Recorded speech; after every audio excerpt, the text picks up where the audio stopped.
Get ready for the dictation. Start. Under the second 5-year plan, the government want to start junior technical institutes.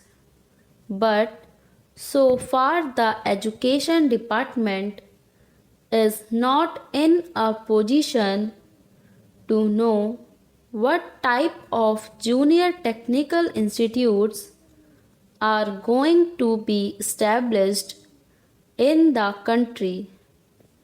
Every time we ask the education department to furnish us with details of their schemes, the reply we get from the education ministry is that some officer of the department has been sent abroad to study this question, and only when he returns from abroad will they be able to finalize the thing.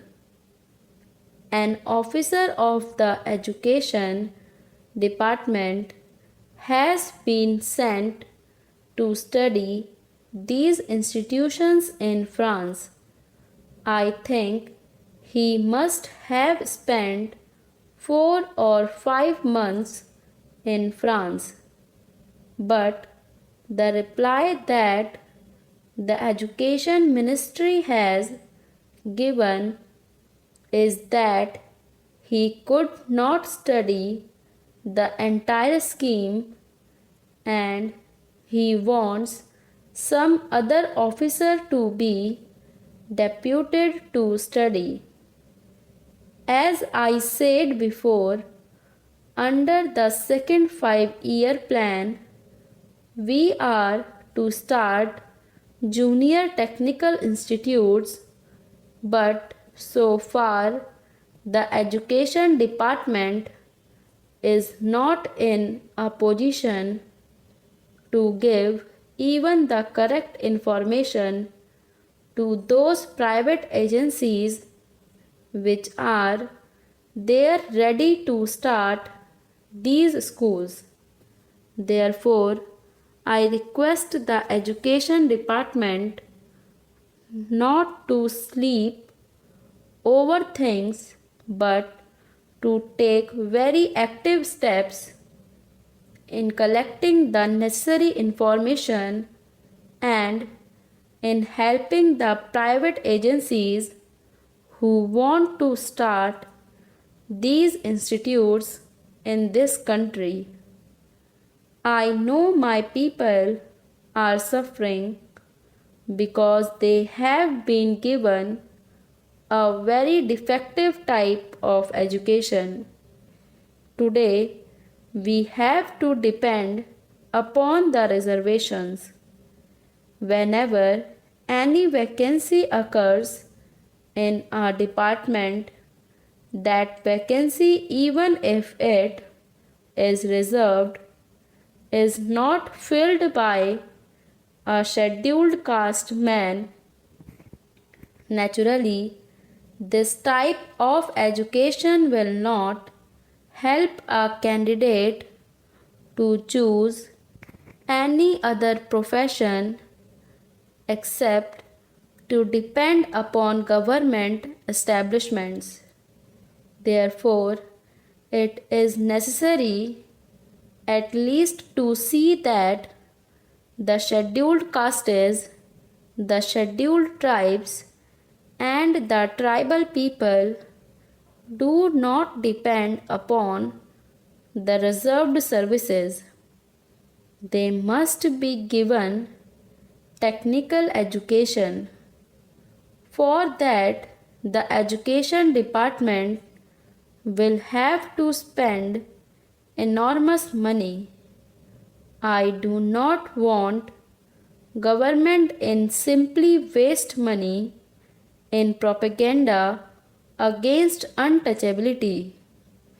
This is a real step which would definitely improve the conditions and make the scheduled castes to be independent, that is, without being dependent upon government services.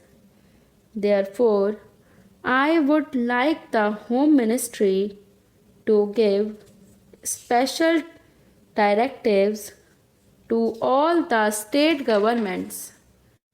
I know in some of the states they have started special schools when they felt the need, because in many of the other institutions the scheduled castes were not allowed in those days.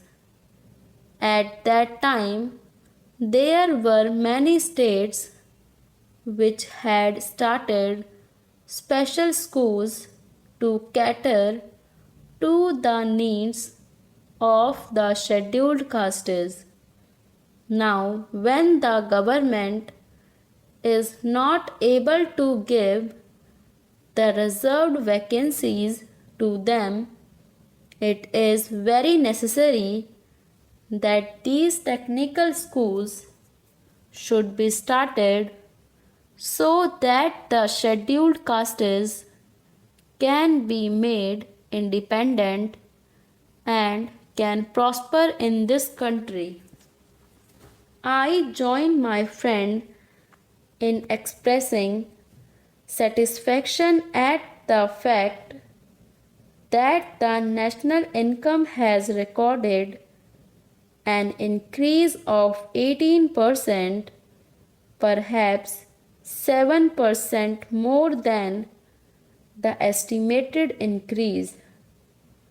But I do not find evidence of this in any appreciable increase in the standard of living in the villages. I should like to know from the finance minister if this increase in national income is reflected in the general living of the people. Have they tried to find it out either by any sample survey or by any other method? We should know whether the benefit has reached the common man. As far as I am concerned, my own experience is that unemployment in the rural areas continues to be as high as it was before, if it has not recorded any increase. One way by which we can gauge this is by the number of persons crowding round public servants or public men for some sort of recommendations to secure jobs. In urban areas, the extent of unemployment is judged by the registrations in the employment exchanges. I do not suppose there is any such device for the rural areas, and I think our experience can be depended upon to some extent for finding out the extent of unemployment. This leads me to feel that even though there is an increase in national wealth, the benefit is not going to the common man. Therefore, I feel that we should bring about a very drastic change in the property relations if we are really keen on realizing the socialistic pattern of society The sooner we change the property relation, the better. I believe the proportion in which the accumulated wealth of the nation is held by certain classes determines the pattern of production to a considerable extent. The pattern of production determines the pattern of distribution. We cannot therefore secure distributive justice unless and until there is a change in property relations. We have therefore abolished the sanctity attached to the properties, and we have made compensation payable to those who are expropriated non-justiciable.